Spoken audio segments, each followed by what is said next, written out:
రెండు రకాలైనటువంటి అదృష్టాలు ఇవ్వాలి అనుకుంటే ఆడపిల్లగా వస్తుంది. ఒకటి, సాక్షాత్ లక్ష్మీదేవి ఇంట్లో పుట్టింది. అందుకే మగపిల్లవాడికి చేయడానికి అలంకారములు తక్కువ ఉంటాయి, ఆడపిల్లకి చేయడానికి అలంకారాలు చాలా ఎక్కువగా ఉంటాయి. ఆడపిల్ల ఇంట్లో తిరుగుతోంది అనుకోండి, లక్ష్మీదేవికి తిరిగినట్టే. ఒకటి, ఆ పిల్ల పుట్టిన వేళ, ఆ పిల్ల తిరిగిన వేళ సాక్షాత్ లక్ష్మీదేవి ఇంటికి వచ్చిందని గుర్తు. రెండు, ఆడపిల్ల పుట్టింది అంటే ఆ పిల్లని ఎక్కడికి చేరుస్తున్నారు? ఎవరో ఓ పేరున్న వాడికి కాదు ఇస్తున్నది, సాక్షాత్ నారాయణ స్వరూపాయ వరాయ.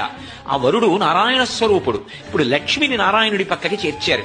ఆ చేర్చిన కారణం చేత ఏమైంది? 10 తరాలు తర్వాత వచ్చేవి, 10 తరాలు నా ముందున్నవి, నేను ఒక తరం, 21 తరాలు ఉద్ధరింపబడ్డారు, ఉన్నత లోకాలకి వెళ్లారు. ఏది మగపిల్లవాడి విషయంలో చూపించండి అలా ప్రమాణం. అలా చేయగలడా? సాధ్యం కాదు. అమ్మవారు అనుగ్రహిస్తే ఆ తల్లి వీళ్ళని నేను విశేషమైనటువంటి ఫలితము చేత సత్కరించాలనుకుంటున్నాను అనుకుంటే ఆడపిల్లగా వస్తుంది.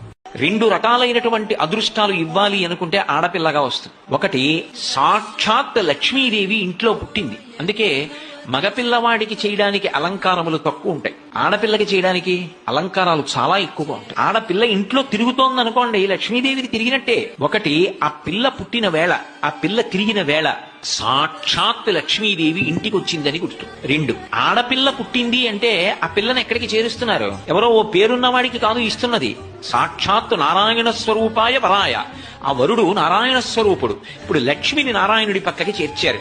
ఆ చేర్చిన కారణం చేత ఏమైంది? 10 తరాలు తర్వాత వచ్చేవి, 10 తరాలు నా ముందున్నవి, నేను ఒక తరం, 21 తరాలు ఉద్ధరింపబడ్డారు, ఉన్నత లోకాలకి వెళ్లారు. ఏది మగపిల్లవాడి విషయంలో చూపించండి అలా ప్రమాణం. అలా చేయగలడా? సాధ్యం కాదు. అమ్మవారు అనుగ్రహిస్తే ఆ తల్లి వీళ్ళని నేను విశేషమైనటువంటి ఫలితము చేత సత్కరించాలనుకుంటున్నాను అనుకుంటే ఆడపిల్లగా వస్తుంది. రెండు రకాలైనటువంటి అదృష్టాలు ఇవ్వాలి అనుకుంటే ఆడపిల్లగా వస్తుంది. ఒకటి, సాక్షి